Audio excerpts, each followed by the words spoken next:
All right, what is up, everyone? And on this video, I'm going to show you guys how to view your risk assessment on E-Trade. This video helps you guys out. Leave a like and comment for the algorithm, but please do not subscribe to me. So we're going to be on our E-Trade for Morgan Stanley account, of course. And for starting this video, I'm just going to go to the home page. What we want to do is we just want to go to portfolios up at the top. And from portfolios, we are going to see we have positions, allocation, performance, historical value, margin, gains and losses. And then finally, we have risk assessment. Risk assessment is the one we are looking for this video. So we'll just click this. And here, what we can do is we can view a risk assessment of our portfolio compared to different things. Let's just say we want to do a moderately conservative portfolio, moderately aggressive.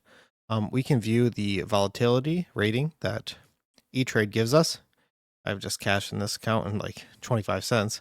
So my account volatility rating will be 0, but we can compare it with any of these portfolios that E-Trade recommends, like conservative, more conservative, moderate, anything like that. And we can view our rating compared to theirs. Now, volatility isn't necessarily a bad thing. It can be a good thing. And here we can see the ups and downs on our portfolio based on what they consider our portfolio to be and what their hypothetical portfolio would do for that month. Yes, that is how to view your risk assessment on E-Trade. Hope the video helped you guys out and have a great day.